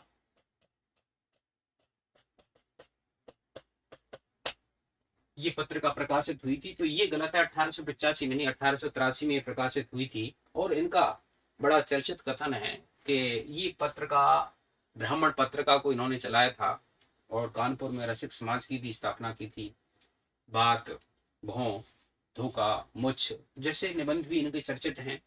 और 8 मास बीते जजमान अब तो करो दक्षिणा दान, ये ब्राह्मण पत्रिका ये धनाभाव के कारण बंद हो रही थी। तो इन्होंने चंदा लेने के लिए इनका प्रमुख कथन था कि 8 मास बीते जजमान अब तो करो दक्षिणा दान। बाला बोधनी पत्रिका भारतेंदु हरिश्चंद्र की पत्रिका है और ये स्त्री विषयक पत्रिका है। 1874 ईस्वी में प्रकाशित हुई थी। प्रथम स्त्री विषयक पत्रिका मानी जाती है बाला बोधनी, प्रथम स्त्री विषयक पत्रिका। और इनकी जो पहली पत्रिका थी वह पत्रिका कवचन सुधा 1868 में प्रकाशित हुई थी। और दूसरी हरिश्चंद्र मैगजीन 1873 में प्रकाशित हुई थी और 8 अंकों के बाद उसका नाम बदल करके हरिश्चंद्र चंद्रिका कर दिया गया था। हिंदी प्रदीप 1877 में बाल कृष्ण भट्ट की पत्रिका है, बाल कृष्ण भट्ट की पत्रिका है। तो ये असंगत है 30 का भी। चिंतामणि का पहला भाग कब प्रकाशित हुआ था? हम जानते हैं कि चिंतामणि का पहला भाग 1939 ईस्वी में प्रकाशित हुआ था और इसमें 17 निबंध संकलित थे और इसके संपादक भी आचार्य शुक्ल थे। तो 31 का चिंतामणि के 4 भाग हैं जिनकी हमने चर्चा की थी, तो 31 का सही विकल्प भी हुआ। आचार्य शुक्ल का कौन सा निबंध व्यावहारिक समीक्षा संबंधी नहीं है? व्यवहारिक समीक्षा संबंधी देखिए भारतेंदु हरिश्चंद्र, ये भारतेंदु हरिश्चंद्र पर लिखा गया है, ये व्यवहारिक आलोचना का निबंध है। काव्य में अभिव्यंजनावाद, देखिए ये काव्य में अभिव्यंजनावाद ये निबंध ऐसा रामचंद्र शुक्ल का लिखा गया है। काव्य में अभिव्यंजनावाद ये सैद्धांतिक निबंध है, सैद्धांतिक निबंध है। और मानस की धर्मभूमि ये व्यावहारिक निबंध है। तुलसी का भक्त मार्ग भी है, तो 32 का भी होगा। सुमिलित कीजिए मुर्दों का टीला, हम जानते हैं रांगे राघव का उपन्यास है। डूबते मस्तूल ये नरेश मेहता का चर्चित उपन्यास है। महाभोज राजनीतिक उपन्यास है मनु भंडारी का। लाल टीन की छत उपन्यास है निर्मल वर्मा का। तो इसका सही विकल्प होगा 3, 4, 2 और 1। 3, 4, 2, 1 बी विकल्प इसका सही होगा। भारतेंदु हरिश्चंद्र को भारतेंदु की उपाधि कब प्रदान की गई थी? देखिए भारतेंदु हरिश्चंद्र को भारतेंदु की उपाधि जैसा कि हम जानते हैं 1880 ईस्वी में काशी के पंडितों और साहित्यकारों द्वारा दी गई, जिसमें विशेष करके पंडित रघुनाथ और रामेश्वर दत्त व्यास और पंडित रामेश्वर दत्त व्यास का नाम आता है। तो ये 1880 में राजा शिव प्रसाद सितारे हिंद की तर्ज पर भारतेंदु हरिश्चंद्र को भारतेंदु की उपाधि दी गई थी। और इसमें जो सबसे बड़ा योगदान था वो बताते हैं पंडित रघुनाथ और पंडित रामेश्वर दत्त का था। तो 34 का सही विकल्प होगा बी।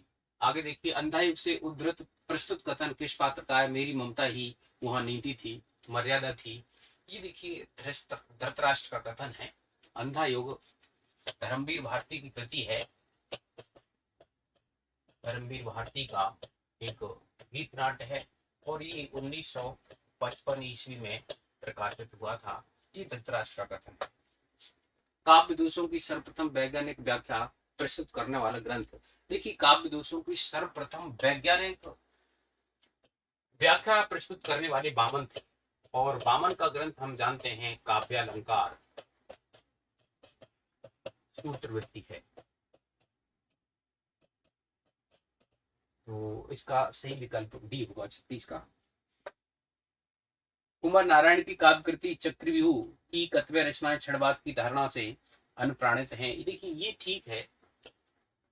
और क्षणवाद छायावादी कविता की एक उल्लेखनीय विशेषता है। देखिए क्षणवाद छायावादी कविता की उल्लेखनीय विशेषता नहीं है, ये क्षणवाद नई कविता की उल्लेखनीय विशेषता है। तो ये यहाँ पर गलत है। तो ये तो सही है और आर गलत है। 37 का सही विकल्प ये होगा। निम्नलिखित में से किस कहानी के लेखक प्रेमचंद नहीं है? देखिए होली का उपहार प्रेमचंद की कहानी है। मुक्त मार्ग ये भी प्रेमचंद की कहानी है। बड़े घर की बेटी भी ये प्रेमचंद की चर्चित कहानी है। लेकिन देवदासी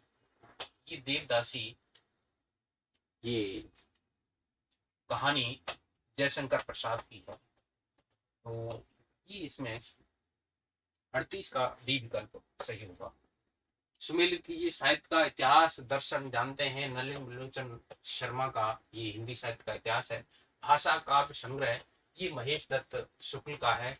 हिंदी भाषा और साहित्य श्याम सुंदर दास का है। हिंदी भाषा और साहित्य का विकास अयोध्या सिंह उपाध्याय हरिऔध ने किया था। तो इसका डी का सही विकल्प 3 होगा। तो साहित्य का इतिहास दर्शन 4 और 1 2 3 4 1 2 3 सही विकल्प सी होगा इसका। आगे प्रश्न देखिए उद्धृत काव्य पंक्तियों को उनके रचनाकार के साथ सुमेलित कीजिए। इन काव्य पंक्तियों को इनके रचनाकारों के साथ सुमेलित करना है। विपुल मणि रत्नों का छबिजाल ये पंक्ति पंत की है। विपुल मणि रत्नों का छबिजाल ये परिवर्तन कविता से है। जीवन का लेकर नव विचार ये प्रसाद की पंक्ति है। ये इणा सर्ग से है। जीवन का लेकर नव विचार जो असरों का जो द्वंद्व वाली बात है, तो उस समय की पंक्ति है इड़ा सर्ग से। जीवन का लेकर नव विचार असरों के मन में हो रहा द्वंद्व, ये पंक्तियां प्रसाद की है। सुमन हृदय में सेज बिछाते ये देखिए महादेवी वर्मा की पंक्ति है। सुमन हृदय में सेज बिछाते सुनता बसंत में उपवन में कल कूजित पिक ये देखिए निराला की पंक्तियां हैं।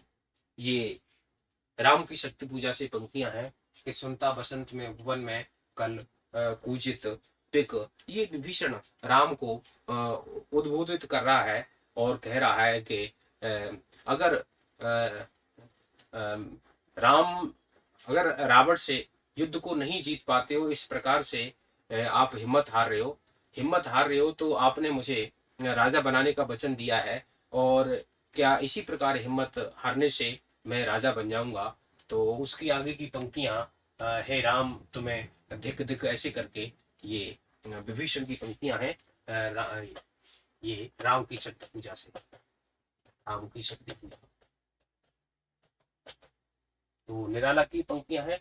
तो विपुल मणि रत्नों का छबिजाल ये 3 जीवन का लेकर नव विचार इड़ा से प्रसाद की 3 और 1 सुमन हृदय में सेज बिछाते 3 1 4 और 2 3 1 4 2 इसका सही विकल्प ए होगा।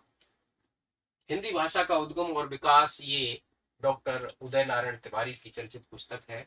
हिंदी भाषा का उद्गम और विकास। 41 का सही विकल्प डी। लघु मानव के बहाने हिंदी कविता पर एक बहस विजय देव नारायण शाही की ये कृति है। काव्य हित संबंधी प्रस्तुत पंक्तियों की रचयिता है। शक्तिर निपुणता लोक शास्त्र काव्याद वेचनात् काव्य शिक्षा अभ्यास इति हेतुस्त दुर्भवे। देखिए शक्ति, हम जानते हैं कि काव्य का जो हेतु है, काव्य के 3 हेतु माने गए हैं, प्रतिभा, व्युत्पत्ति और अभ्यास। तो इसमें प्रतिभा को शक्ति कहकर के संबोधित करने वाले ये मम्मट हैं। तो ये मम्मट का कथन है, शक्तिर निपुणता लोक शास्त्र काव्या वेक्षणात्। ये 43 का सही विकल्प सी होगा। 44 का देखिए, भाषा और अन्य नाम। भाषा का देखिए, ब्रज भाषा का अन्य नाम हम जानते हैं अंतर्वेदी कहते हैं, अवधी को वैश्वाड़ी कहते हैं, हरियाणी को बांगरू कहते हैं और छत्तीसगढ़ी को खलटाई कहते हैं। ये इनके अन्य नाम है।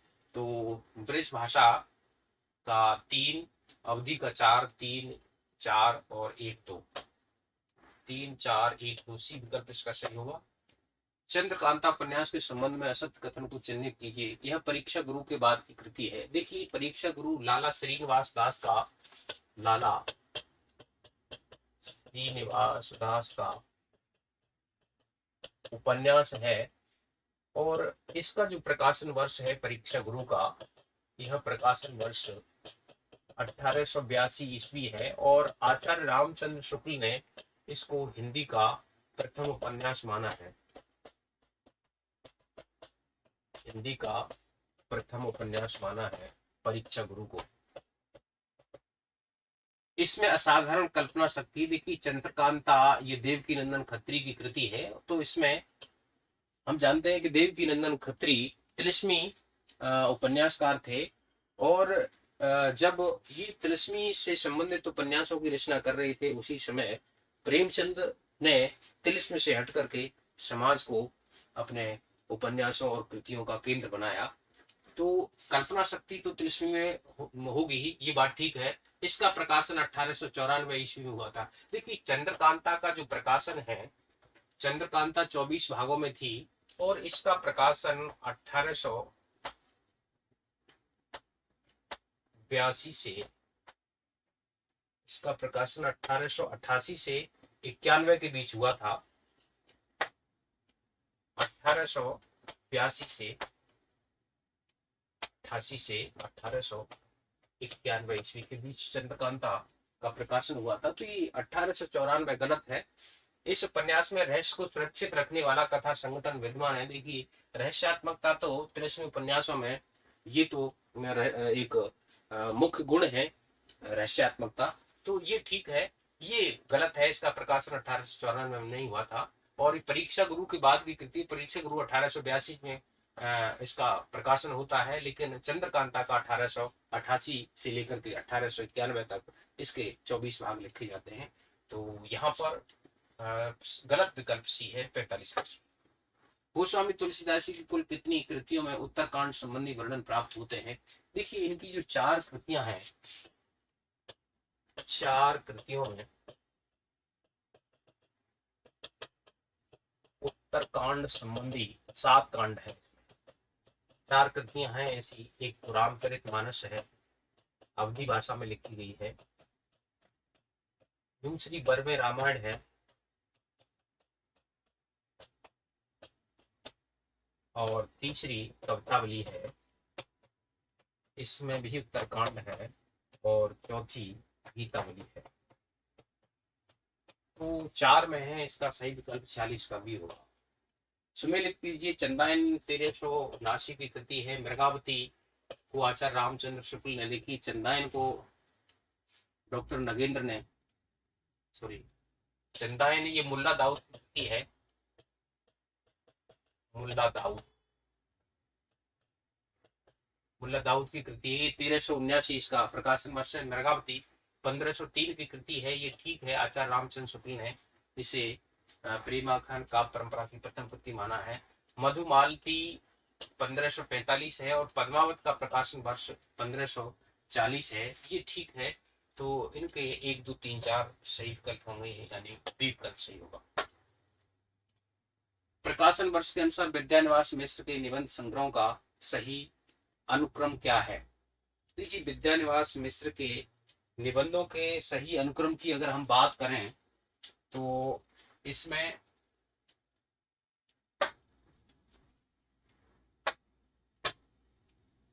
देखिए, विद्यानिवास मिश्र के जो निबंध हैं उनको हम देखें तो छाह कदम के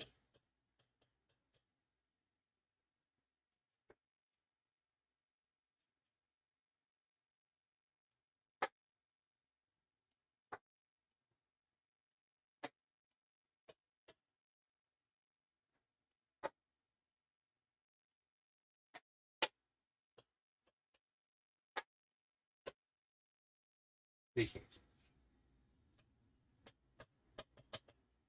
छाह कदम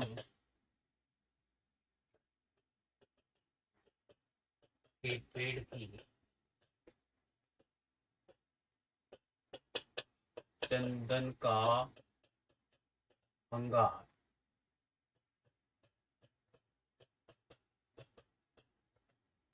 सिर बट्टा मेरे राम का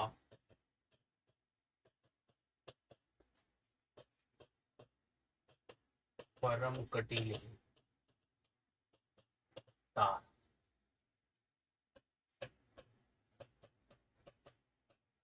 परम कटीले तार कौन तू भ्रमर तमाला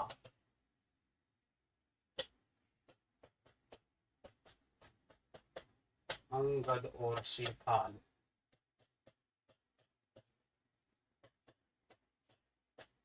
शिरीषगिर गांधी वाला।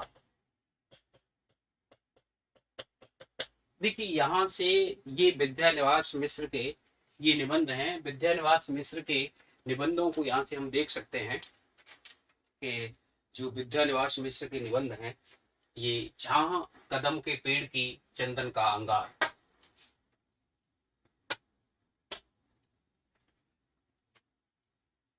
तो इसमें देखिए, छाह से बनेगा चितवन की छाह, और उसके बाद दूसरा है कदम से बनेगा, और यहाँ से हा से बनेगा हल्दी धूप। हल्दी धूप। यहाँ से कदम से बनेगा कदम की पूरी डाल। कदम की मूली। छाव कदम के पेड़ की चंदन का अंगार। देखिए, चंदन के अंगार से यहाँ पर चंदन से बनेगा यहाँ पर तुम चंदन हम पानी। तुम चंदन हम पानी।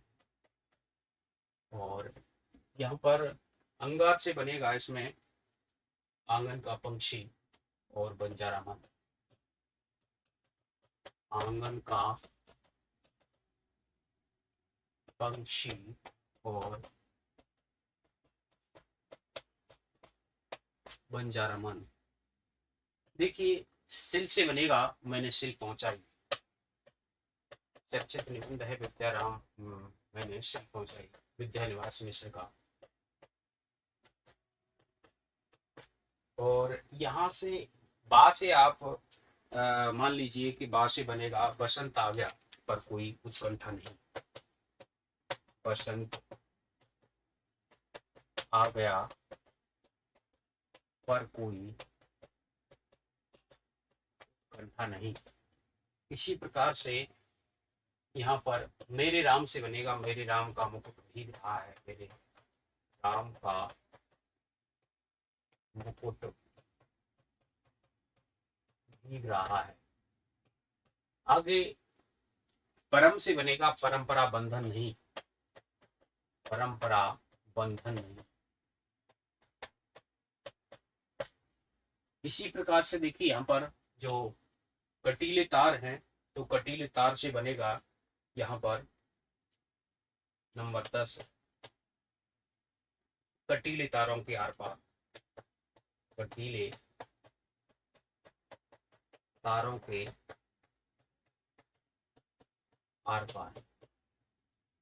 परम कटीले तार कौन तू,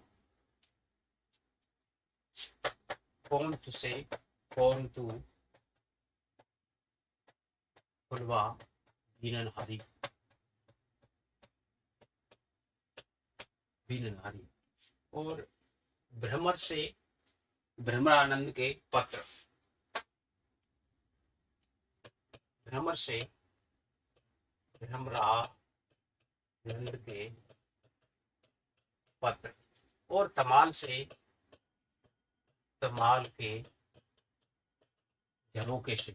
देखिए यहाँ पर तमाल के झरोके दे रखा है, तो उससे पहले कोई भी निबंध नहीं दे रखा है, तो सबसे पहले तमाल के झरोके से वाला विकल्प सही होगा। तो छां कदम के पेड़ की चंदन का अंगार, सिलवट्टा मेरे राम का परम कटीली डार, परम कटीली डार कौन तू भ्रमर तमाला अंगद और शेफाल। देखिए अंगद से अंगद की नियति, अंगद की नियति, अंगद और शेफाल। देखिए यहां से शेफाल से शेफाली झर रही है। अंगद और शेफाल सृष। देखिए यहां से सृष से बनेगा सृष की याद आई, सृष की याद आई। देखिए सृष की याद आई निबंध ये विद्यानिवास मिश्र का है, लेकिन सृष के फूल निबंध हजारी प्रसाद द्विवेदी का है। अंगद और शेफाल सृष गिर, गिर से यहां पर ये बनेगा गिर रहा है आज पानी, गिर रहा है आज पानी। सृष गिर गांधी वाला, तो यहां से गांधी से बनेगा गांधी का करुण रस। और देखिए गांधी का करुण रस ये 2003 की कृति है, और 2003 की कृति है। तो यहां पर अगर हम देखें, ये देखिए एक रथ यात्रा और आया है, तो रथ यात्रा भी देखिए यहाँ पर ये 2003 की कृति है। रथ यात्रा ये 2004 की है। रथ यात्रा भी 2002 की कृति है।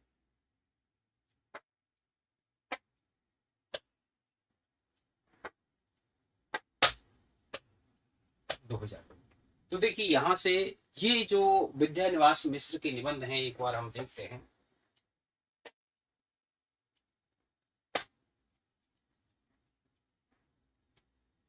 छाह कदम के पेड़ की चंदन का अंगार, सिलबट्टा मेरे राम का परम कटीले तार, परम कटीले तार कौन तू भ्रमर तमाला, अंगद और शेफाल सृष गिर गांधी वाला। देखिए तो यहां से हम याद कर सकते हैं, छां से चितवन की छां, कदम से देखिए छां से तो यहाँ आप चितवन की छां से बनाइए चितवन की छां, और हा से बनाइए हल्दी दूध, कदम से बनाइए कदम की फूली डाल, और चंदन से तुम चंदन हम पानी, और अंगार से आंगन का पंछी और बंजारा मन। सिल से बनेगा मैंने सिल पहुंचाई, और बट्टा से बनेगा बसंत आ गया पर कोई उत्कंठा नहीं। मेरे राम से मेरे राम का मुकुट भीग रहा है, और परम से बनेगा परंपरा बंधन नहीं। कटीले तार से बनेगा कटीले तारों के आर पार, और फिर परम कटीले तार कौन तू, यानी कौन तू फुलवा बीननहारी, और भ्रम से भ्रमरानंद के पत्र, तमाला से तमाल के झरोके से, अंगद से अंगद की नीति, शेफाली से शेफाली झर रही है, सृष से सृष की याद आई, और गिर से गिर रहा है आज पानी, और गांधी से गांधी का करुण रस 2002 की कृति, और रथ यात्रा भी 2002 की कृति। तो यहां से हम देख सकते हैं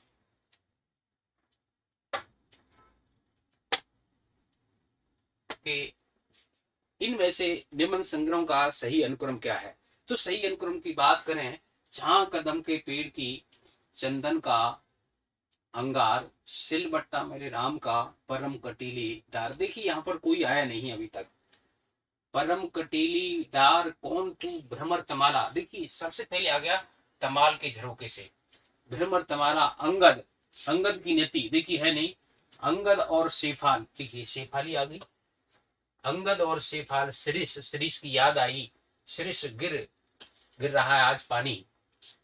और गांधी वाला यानी गांधी का करुण रस, और रथ यात्रा ये अंतिम कृति है, इनकी 2002 की कृति है। तो इसका सही विकल्प 48 का ये होगा।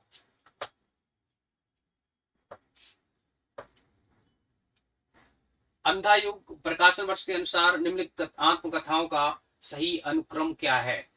देखिए आज के अतीत तो ये चर्चित कृति है भीष्म साहनी की 2003 की। सहचर है समय, ये रामदरस मिश्र की है, ये 1981 के आसपास की कृति हो सकती है। टुकड़े टुकड़े दास्तान, ये अमृतलाल नागर की है। क्या भूलूं के याद करूं, ये हरवंश राय बच्चन की है, 1969 की कृति है। इसके 4 भाग हैं। क्या भूलूं के याद करूं, वसीले से दूर, और क्या 10 द्वार से सोपान तक। तो इसमें सबसे पहले तो क्या भूलूं के याद करूं ये आएगा। तो 2 हैं, क्या भूलूं के याद करूं और टुकड़े टुकड़े दास्तान, सहचर है समय और आज के अतीत। देखिए ये इसका सही विकल्प होगा 50 का बी। कालक्रम की दृष्टि से साहित्य सिद्धांतों का सही अनुक्रम है। देखिए सबसे पहले हम जानते हैं कि रस सिद्धांत आया, और रस सिद्धांत के बाद अलंकार, अलंकार के बाद रीति, ध्वनि, वक्रोक्ति, और फिर औचित्य संप्रदाय, ऐसे आता है। रस, अलंकार, रीति, ध्वनि, वक्रोक्ति और औचित्य, ये क्रम है। तो रस, अलंकार, रीति, ध्वनि, 51 का। काव्य शास्त्री ग्रंथों का काल क्रमानुसार सही अनुक्रम क्या है। देखिए ये काव्यादर्श है, काव्यादर्श हम जानते हैं दंडी का है, ये 7वीं सदी के आचार्य हैं। काव्य मीमांसा राजशेखर की कृति है। वक्रोक्ति जीवितम कुंतक की कृति है। ध्वन्यालोक आनंदवर्धन की है। तो अब इन आचार्यों का क्रम देख लें, फिर हम लगा लेंगे। देखिए भरत भाम दंडी उठे, बामन रूठे आए। तो सबसे पहले दंडी आएगा, और आय से आनंदवर्धन आएगा। शेखर भी अभी क्रुद्ध है, फिर राजशेखर आएगा, और क्रुद्ध है कुंतक आएगा। शेखर भी अभी क्रुद्ध है, धन्य भोज बट्टाय, धन्य भोज बट्टाय करो मम क्षमा हे देवा, मैं कर विश्व को दक्ष जगत की करके सेवा। तो पंडित राज जगन्नाथ का सबसे पहले आता है, सबसे बाद में आता है। ये बाद के आचार्य, संस्कृत आचार्य माने जाते हैं। तो इनका क्रम होगा दंडी यानी काव्यादर्श पहले होगा, आनंदवर्धन की कृति है ध्वन्यालोक, और राजशेखर की काव्य मीमांसा, और कुंतक की वक्रोक्ति जीवितम। तो इसका जो सही विकल्प होगा सी होगा, 52 का सी। जन्म वर्ष के अनुसार पाश्चात्य विचारों को सही अनुक्रम है। देखिए इसमें अगर हम बात करें तो सबसे पहले प्लेटो का आता है पाश्चात्य आचार्यों में, फिर अरस्तु आता है, फिर लॉन्जाइनस आता है,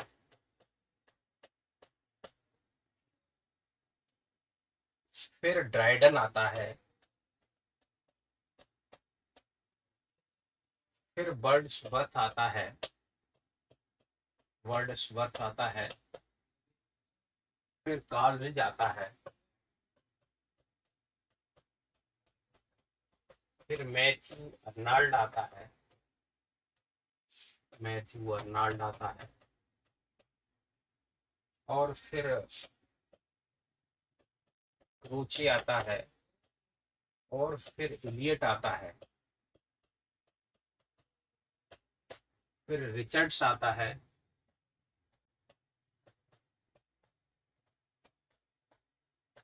और फिर इसके बाद नई समीक्षा शुरू हो जाती है। तो यहाँ से हम देख सकते हैं ये क्रम से है। तो प्लेटो है नहीं, अरस्तु है नहीं, लॉन्जानस है नहीं, ड्राइडन इसमें है नहीं, वर्ड्सवर्थ भी इसमें नहीं है, फिर कॉलेज, देखिए सबसे पहले तो कॉलेज आएगा, सेमुअल कॉलेज। फिर उसके बाद मैथ्यू अर्नाल्ड, देखिए ठीक बनना है। और फिर देखिए रिचर्ड्स बाद में आएगा, तो रिचर्ड्स बाद में आएगा ये। और देखिए दूसरा कोई नहीं बनना, ऑस्कर वाइल्ड का पता नहीं है क्रम उसमें, लेकिन यहाँ से इससे प्लेटो, अरस्तु, Longinus, Dryden, Wordsworth, Carlyle, Matthew Arnold, Croce, Eliot और रिचर्ड्स, ये सारे क्रम से लिए गए हैं, तो इस क्रम से ये 53 का भी सही होगा। ठेले पर हिमालयी धर्मवीर भारती का निबंध है, हम जानते हैं 54 का भी। इनमें से कौन नई कहानी आंदोलन से जुड़े हुए नहीं है? देखिए नई कहानी आंदोलन की जो त्रयी है, उस त्रयी में मोहन राकेश, कमलेश्वर, राजेंद्र यादव, ये नई कहानी आंदोलन 1956 ईस्वी में चलता है। और नई कहानी पत्रिका के, नई कहानी पत्रिका के संपादक भैरव प्रसाद गुप्त थे, भैरव प्रसाद गुप्त। तो इसमें मोहन राकेश, कमलेश्वर, महीप सिंह नहीं है, ये सचेतन कहानी के हैं महीप सिंह, 1964। द्रौपदी के रचनाकार हम जानते हैं नरेंद्र शर्मा का ये काव्य कृति है। हरी घास पर क्षण भर, आगे की चर्चित कृति है हरी घास पर क्षण भर, चिंता, इत्तिलम, कितनी नावों में कितनी बार, हरी घास पर क्षण भर, ये कृति इनकी है। बर्वे नाय का भेद रहीमदास की कृति है, 58 का एक। अष्टयाम के रचनाकार हम जानते हैं नावादास है, और ये राम भक्त कवि थे नावादास, और इसमें राम की 8 प्रहर की दिनचर्या का इसमें वर्णन किया गया है, 59 का ए सही होगा। रहमन पानी राखिए बिन पानी सब सून, पानी गए न उबरे मोती मानुष शून। देखिए यहाँ पर हम देख रहे हैं कि कौन सा अलंकार होगा। ये दूसरी जो चर्चित लाइन है, पानी गए न उबरे मोती मानुष शून, जहां पर काव्य में किसी शब्द की आवृत्ति एक बार हो, एक बार आए, लेकिन उसके कई कई अर्थ निकले, तो वहां पर श्लेष अलंकार होता है। यानी श्लेष का अर्थ होता है चिपका हुआ, यानी शब्द एक हो और एक शब्द से कई संदर्भों में अलग अलग अर्थ निकले, तो वहां पर श्लेष अलंकार होता है। इस दूसरी पंक्ति में श्लेष अलंकार है कि पानी गए न उबरे। देखिए पहली पंक्ति का तो अर्थ है रहमन पानी राखी बिन पानी सब सुन। रहीमदास जी कहते हैं कि पानी रखना चाहिए, क्योंकि बिना पानी के सारा संसार सूना सूना दिखाई देता है। क्योंकि पानी गए न उबरे, क्योंकि पानी के चले जाने पर कोई भी शोभा नहीं पाता, चाहे वह मोती हो, तो मोती के लिए पानी का अर्थ है चमक। मानुष के लिए लज्जा या शर्म, कहते हैं कि इसकी आंखों में पानी नहीं रहा, यानी लज्जा शर्म। और चून, ये पानी है, जल है, तो चून के लिए जल, यानी मोती के लिए चमक नहीं हो, आदमी में शर्म नहीं हो, और चून में यानी आटे में जल नहीं हो, तो उसका कोई काम नहीं।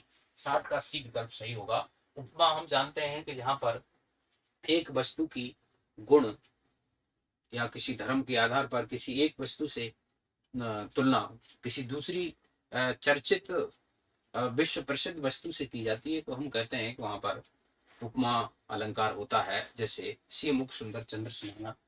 और उत्प्रेक्ष अलंकार, जहां पर उपमे में उपमान की संभावना की जाए, वहां पर उत्प्रेक्ष अलंकार होता है, जैसे मनव जनों जैसे शब्द आते हैं, जानते हैं।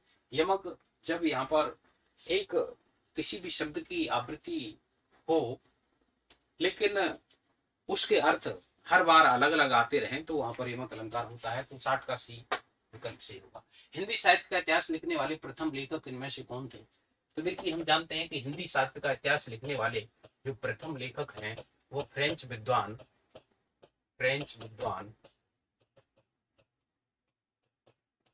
गारसा दत्तासी, और इनका जो ग्रंथ है हिस्टोर द ला लिटरेट्यूर एंग्ली ए हिंदुस्तानी, ये ग्रंथ 2 भागों में था। एक 1839 ईस्वी में और एक 1847 ईस्वी में। इस ग्रंथ का जो अनुवाद किया था वह लक्ष्मी सागर वार्ष्णेय ने किया था। हिंदी साहित्य का इतिहास नाम से किया था, तो इसमें गार्ष बतासिया हिंदी शब्द का पतन। विजय देव नारायण शाही किस सप्तक के कवि हैं? देखिए, विजय देव नारायण शाही की अगर हम बात करें तो नेमी गिरजा माच में मुक्त बूद अग्गे, नेमी गिरजा माच में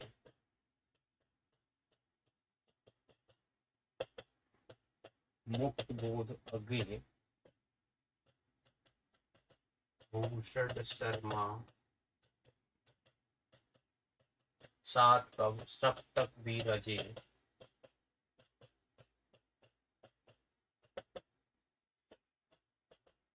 सप्तक वीर अजय भारती मेहता माथुर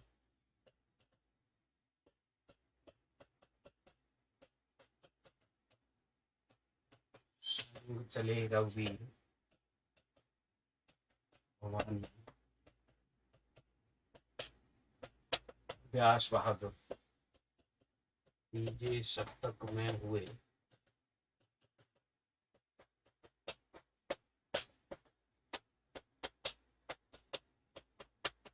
सर्वेश्वर लाभ उमर केदार सिंह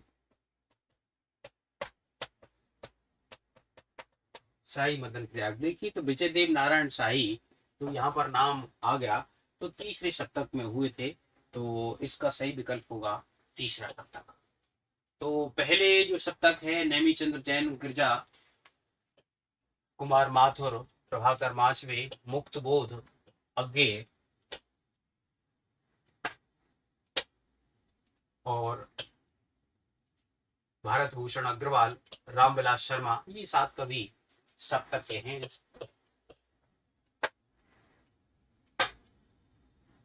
सप्तक के कवि हैं। फिर सप्तक भी अजय भारती, धर्मवीर भारती, नरेश मेहता और गिरजा कुमार माथुर, रघुवीर सिंह, भवानी प्रसाद मिश्र, व्यास और शमशेर बहादुर, ये दूसरे के हैं। और तीसरे सप्तक में हुए सर्वेश्वर दयाल सक्सेना, कीर्ति चौधरी, कुमार नारायण, केदारनाथ सिंह और विजय देव नारायण शाही और मदन और प्रयाग नारायण, मदन बादशाह और प्रयाग नारायण त्रिपाठी। तो शाही तीसरे में आएगा 62 का सी। और राजेश मन राम अवधेशा जो चौथे सप्तक में हुए हैं, राजे सुमन राम अवधेशा कुंभज नंद और स्वदेशा, ये चौथे सप्तक के हैं, तो सही विकल्प सी होगा। बिना दुख के सब सुख निस्सार। देखिए, ये पंथ की परिवर्तन नामक चर्चित कविता है। तो बिना दुख के सब सुख निस्सार, यानी बिना दुख के सुख का कोई मतलब नहीं है, यानी सुख और दुख का दोनों का होना जरूरी बताते हैं ये सुमित्रानंदन पंत। 63 का सी। कल्पलता किस निबंधकार का जानते हैं? चर्चित हजारी प्रसाद द्विवेदी का निबंध संग्रह है कल्पलता। किस गुण से संपन्न भाषा में वीर रस की प्रधानता होती है? देखिए, यहाँ पर गुण में होती है वैदर्भी रीति मधुर, गौड़ी में गुण ओज, पांचाली प्रसाद गुण, वामन कवि खोज। तो 65 का भी सही होगा। मिश्र बंधुओं में शामिल नहीं थे। देखिए, मिश्र बंधुओं में हम बात करें, मिश्र बंधु 4 भाई थे। एक जो भाई थे उन्होंने लेखन नहीं किया था, बड़ी भाई ने, लेकिन उनसे छोटे जो 3 भाई थे उन्होंने लेखन किया था। तो इसमें जो मिश्र बंधु में एक गणेश बिहारी मिश्र का नाम आता है, गणेश बिहारी मिश्र। दूसरा श्याम बिहारी मिश्र का नाम आता है,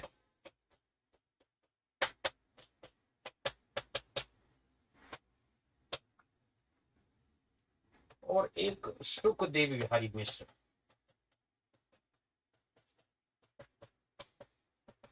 तो इसमें सुखदेव हैं, गणेश हैं, श्याम हैं, ये नहीं है इसका 66 का एक। आचार्य रामचंद्र प्रेम आश्रय शाखा का पहला कवि, इन्होंने पहली कृति मृगावती को माना है और मृगावती कुतवल की कृति है। मृगावती को प्रेम आख्यान परंपरा का प्रथम ग्रंथ माना है। तो यहाँ पर 67 का भी होगा। तुलसी द्वारा कौन सा ग्रंथ अवधि में रचित नहीं है? देखिए, अवधि में रचित पार्वती मंगल है, दोनों मंगल हैं, रामलला नहचू है, और कवितावली जिनके आगे बलि लगा हुआ है वो ब्रज भाषा की कविता है। जैसे कवितावली है, गीतावली है, विनय पत्रिका है और दोहावली है, ये ब्रज भाषा की कृति हैं। तो ए बी सी तो अवधि भाषा में और 68 का डी ये कवितावली ब्रज भाषा में, 68 का डी कब से। साहित्य संदेश नामक मासिक पत्र के संपादक साहित्य संदेश आगरा से बाबू गुलाब राय प्रकाशित करते थे साहित्य संदेश। तो 69 का सही विकल्प होगा बी। हिंदी का पहला समाचार पत्र कौन था? हम जानते हैं कि हिंदी का पहला समाचार पत्र उदत मारतंड था, जो 30 मई 1826 ईस्वी को कलकत्ता से प्रकाशित हुआ था। ये पत्र साप्ताहिक था और इसके जो संपादक थे पंडित जुगल किशोर, ये कानपुर के थे। इसी पत्र में खड़ी बोली को मध्य देशी भाषा कहकर के संबोधित किया गया है और 30 मई को राष्ट्रीय पत्रकारिता दिवस के रूप में मनाया जाता है। और जो दैनिक पत्र था, प्रथम दैनिक पत्र था, वह समाचार सुधा वर्षण था। प्रथम दैनिक समाचार सुधा वर्षण, ये 1854 में प्रकाशित हुआ था। ये दैनिक है और ये साप्ताहिक है और इसके श्याम सुंदर सेन संपादक थे, श्याम सुंदर सेन, और कलकत्ता से ये प्रकाशित होता था। तो ये जानकारी है 70 का सी। इसके बाद देखिए यहाँ पर इन 70 प्रश्नों की यहाँ पर ये देखिए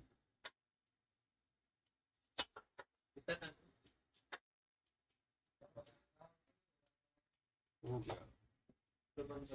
देखिए 70 प्रश्नों की ये आंसर शीट दे रखी है, यहाँ पे आप देखिए।